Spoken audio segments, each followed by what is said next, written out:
નમસ્કાર મિત્રો, અભાઈ YouTube channel પર તમારું હાર્દિક સ્વાગત છે. મિત્રો, અત્યારે જીએસએસબીની અંદર સર્વર ક્લાસ 3ની જગ્યાઓ પડેલી છે, જેની અંદર મિત્રો તમારે ફોર્મ કેવી રીતના ભરવું, આ પોસ્ટમાં કુલ કેટલી જગ્યાઓ છે, આ પોસ્ટની અંદર કાસ્ટ વાઇઝ કુલ કેટલી જગ્યાઓ છે, આ પોસ્ટની અંદર ભરતીના ફોર્મની અંદર તમારી એપ્લિકેશન ફી કેટલી છે, આ પોસ્ટની અંદર તમારો સેલરી બેઝ શું રહેશે, આ ભરતી ભરવા માટે તમારી લાયકાત શું હશે અને આ ફોર્મ કેવી રીતના ભરવું, આ દરેક માહિતી તમે આ વિડીયોના માધ્યમ દ્વારા જોઈ શકશો. તો મિત્રો, સૌપ્રથમ તમે ગૂગલમાં મારું ગુજરાત.in કરી વેબસાઇટ ઓપન કરશો તો એની અંદર મિત્રો તમે જોઈ શકશો કે જીએસએસબી સર્વાઈવલ ક્લાસ 3 રિક્રુટમેન્ટ 2025 એટલે કે ગુજરાત ગૌણ સેવા પસંદગી મંડળની અંદર જે સર્વાયરની વેકન્સી પડેલી છે એની અંદર કુલ કેટલી જગ્યાઓ છે તો એ તમે આ વિડીયોની અંદર જોઈ શકશો. તો મિત્રો, તમે અહીંયા જોઈ શકો છો કે કુલ થઈને 50 જગ્યાઓ છે અને આ ફોર્મ ભરવા માટે ચાલુ થઈ ગયા છે અને આ ફોર્મ ભરવા માટેની છેલ્લી તારીખ 11/8/2025 છે. હવે મિત્રો વાત કરીએ તો આની અંદર તમારે ક્વોલિફિકેશન શું માગેલું છે.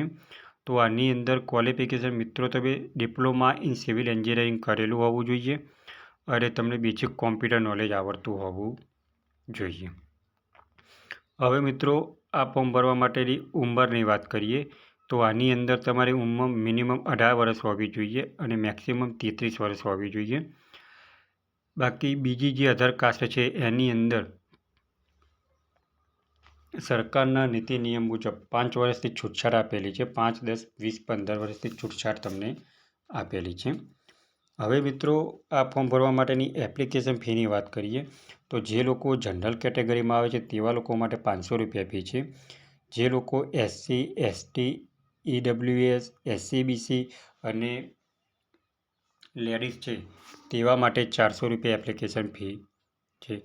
હવે સેલરીની વાત કરીએ તો મિત્રો, આ ભરતી માટેની સેલરી 40,800થી શરૂ થશે અને 5 વર્ષ પછી તમારે 29,200થી 92,300 સુધી લેવલ 5નો તમને ગ્રોથ મળી શકશે. હવે સિલેક્શન પ્રોસેસની વાત કરીએ તો મિત્રો, સિલેક્શન પ્રોસેસની અંદર તમારે કોમ્પ્યુટર બેઝ દ્વારા 2 એક્ઝામો લેવામાં આવશે, પાર્ટ A અને પાર્ટ B. જે પાર્ટ એની અંદર તમારે રીઝનિંગ 30 માર્ક્સનું પૂછાશે અને મેથેમેટિક્સ 20 માર્ક્સનું પૂછાશે. આમ કુલ થઈને 50 માર્ક્સનું પૂછાશે અને પાર્ટ બીની અંદર તમારે ભારતનું બંધારણ, કરંટ અફેર અને બીજા જનરલ નોલેજ છે એ 30 માર્ક્સનું પૂછાશે અને તમારે સબ્જેક્ટનું લગતું એટલે કે તમે તમારી ડિગ્રીને લગતું એ 120 માર્ક્સનું પૂછાશે. આમ કુલ થઈને 150 માર્ક્સનું પૂછાશે અને ટોટલ 200 માર્ક્સનું પેપર રહેશે અને 3 કલાકનો સમય રહેશે. હવે મિત્રો, આની અંદર ફોર્મ કેવી રીતના ભરવું એ પહેલાં તમારે બીજી કોઈ વધારાની માહિતી જોઈતી હોય તો અહીંયા તમે એપ્લાય ઓફિશિયલી નોટિફિકેશન પર ક્લિક કરશો તો તમને વધારાની માહિતી મળી શકશે. મિત્રો, તમે અહીંયા જોઈ શકો છો PDFની. આની અંદર તમે દર્શાવેલી જગ્યાની વિકલ્પ કુલ થઈને 50 જગ્યાઓ છે. જનરલ કેટેગરીવાળા માટે 15 જગ્યાઓ છે. EWS કેટેગરીવાળા માટે 4 જગ્યાઓ છે. અનુસૂચિત જાતિ માટે 3 જગ્યા છે. અનુસૂચિત જનજાતિ માટે 8 જગ્યા છે. OBC માટે 20 જગ્યા છે.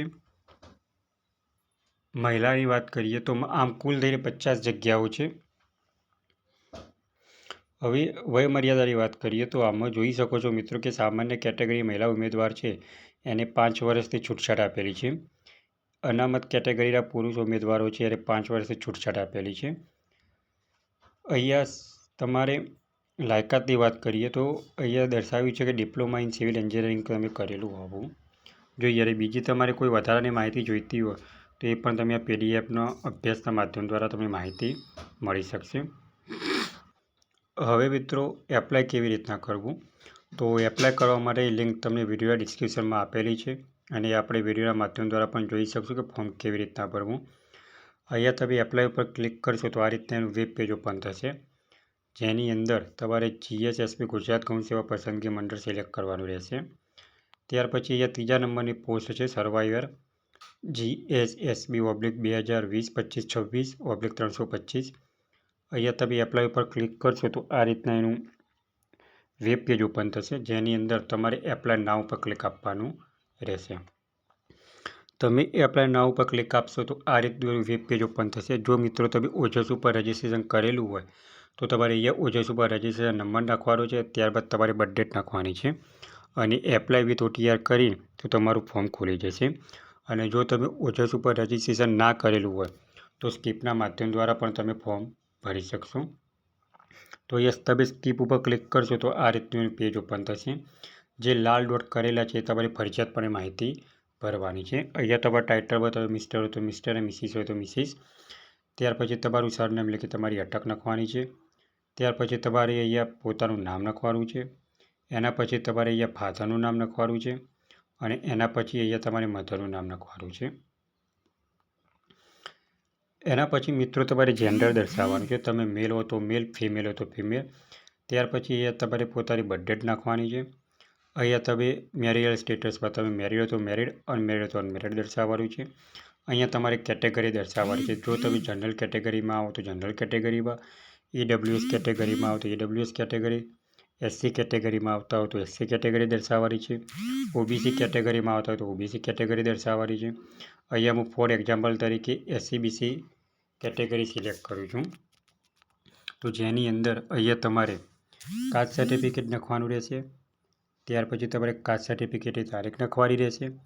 એના પછી તમે કયા રાજ્યમાંથી કરાયેલું છે એ દર્શાવવાનું રહેશે. એના પછી મિત્રો તમારે અહીંયા નોન ક્રિમિનલ સર્ટિફિકેટ નંબર નાખવાનો છે. એના પછી તમારે અહીંયા નોન ક્રિમિનલ સર્ટિફિકેટની ડેટ નાખવાની છે અને તમને કોને કાઢી આપેલું છે એ તમારે અહીંયા નાખવાનું છે. મિત્રો એક વાત ખાસ યાદ રાખવાની કે હવે જે ગવર્મેન્ટ જોબની ભરતી આવશે એની અંદર તમારે કાસ્ટ સર્ટિફિકેટ નોન ક્રિમિનલ જે છે એ 2023 પછીનું જ માન્ય ગણાશે. ત્યાર પછી મિત્રો અહીંયા તમારે એડ્રેસ નાખવાનું છે. એના પછી તમે કયા ડિસ્ટ્રિક્ટમાંથી આવો છો એ ડિસ્ટ્રિક્ટ દર્શાવવાનું છે. એના પછી તમારે તાલુકો દર્શાવવાનો છે અને અહીંયા પિનકોડ દર્શાવવાનો છે. એ સેમ ટુ સેમ તમારે નીચેના એડ્રેસ પર તમારે દાખલ કરવાનું છે. હવે મિત્રો તમારે અહીંયા મોબાઈલ નંબર અને ઈમેલ આઈડી લખાવવાનો છે. જે મોબાઈલ નંબર તમારે ચાલુ હોવો જોઈએ, જેના ઉપર તમારો એપ્લિકેશન નંબર અને કન્ફર્મેશન નંબર આવશે, એ તમારે અહીંયા રીટાઈપ કરીને અહીંયા દાખલ કરવાનું છે. ત્યાર પછી જો તમે મિત્રો રમતના ગુણ ધરાવતા તો તમારે યસ ઉપર ક્લિક કરવાનું છે, ના ધરાવતા તો નો ઉપર ક્લિક કરવાનું છે. એના પછી મિત્રો તમારે લેંગ્વેજ એટલે કે ભાષા સિલેક્ટ કરવાની છે. ઇંગ્લિશ, હિન્દી અને ગુજરાતી જે તમે બોલી શકો છો, વાંચી શકો છો અને સમજી શકો છો એ ત્રણ ઉપર તમારે ક્લિક કરવાનું રહેશે. આટલી માહિતી ભરાઈ ગયા બાદ તમારે એજ્યુકેશન સિલેક્ટ કરવાનું રહેશે. જે તમારે જે એજ્યુકેશન તમે જે ડિગ્રીમાં મેળવી છે એ સિલેક્ટ કરવાનું રહેશે. એના પછી તમારે અહીંયા તમારા ટકા નાખવાના રહેશે. ત્યાર પછી તમારો જે ક્લાસ ધરાવતા હોય તો ક્લાસ નાખવાનો રહેશે. એના પછી તમારે અહીંયા યુનિવર્સિટીનું નામ લખવાનું રહેશે. ત્યાર પછી તમારે અહીંયા પાસિંગ વર્ષ લખવાનું રહેશે કે તમે કયા વર્ષમાં પાસ આઉટ કર્યું છે એ દર્શાવવાનું રહેશે. એના પછી તમારે લાસ્ટ સીટ એટલે કે લાસ્ટ એક્ઝામનું સીટ નંબર દર્શાવવાનો રહેશે. આટલી માહિતી ભરાઈ ગયા બાદ તમારે અહીંયા યસ ઉપર ક્લિક આપવાનું છે અને તમે અહીંયા સેવ આપશો એટલે તમારા મોબાઈલની અંદર ટેક્સ્ટ મેસેજની અંદર તમારો એપ્લિકેશન નંબર આવ્યો હશે. તમારી મોબાઈલની અંદર જે એપ્લિકેશન નંબર આવ્યો હોય એ એપ્લિકેશન નંબરનો માધ્યમથી તમારે અહીંયા ફોટો અને સિગ્નેચર અપલોડ કરવાની છે. તમે જ્યારે ફોટો અને સિગ્નેચર પર ક્લિક કરશો તો આ રીતે એપ્લિકેશન નંબર અને બર્થ ડેટ આવશે. ત્યાર પછી કેપ્ચર કોડ લખી તમારે ફોટો અને સિગ્નેચર અપલોડ કરવાની છે. એના પછી તમે જ્યારે ફોટો અને સિગ્નેચર અપલોડ કરો એના પછી તમારે અહીંયા કન્ફર્મ આપવાનું રહેશે. એ કન્ફર્મ આપતી વખતે તમારી એપ્લિકેશન નંબર અને બર્થ ડેટ અને કેપ્ચર કોડ લખી તમે ઓકે આપશો એટલે નીચે તમારી પોતાની માહિતી ઓપન થશે. એ માહિતી તમારી બરાબર ચકાસી લેવાની છે. જો એ માહિતી પર કોઈ ભૂલ હોય તો તમારે ફરીથી એડિટ કરીને તમારે સુધારી દેવાનું રહેશે. તો મિત્રો ગવર્મેન્ટ જોબની તૈયારીઓ કરે છે અને જે મિત્રોએ ડિપ્લોમા ઇન સિવિલ એન્જિનિયરિંગ કરેલું છે તેવા મિત્રોને આ વિડીયો આગળ શેર કરો, જેથી કરીને જરૂરિયાતમંદવાળા મિત્રોને આગળ કામમાં આવે. અને રોજ ગવર્મેન્ટ જોબને લગતા વિડીયો અને ટેકનિકલને લગતા વિડીયો જોવા માટે અમારી ચેનલને સબસ્ક્રાઈબ કરતા રહો અને બાજુમાં આપેલ બે આઇકોનને ક્લિક કરતા રહો, જેથી કરીને રોજ તમને નવા વિડીયોની નોટિફિકેશન મળતી રહે. જો મિત્રો તમને આ વિડીયો ગમ્યો હોય તો લાઇક કરજો, શેર કરજો અને સબસ્ક્રાઈબ કરજો. Thanks for watching the video.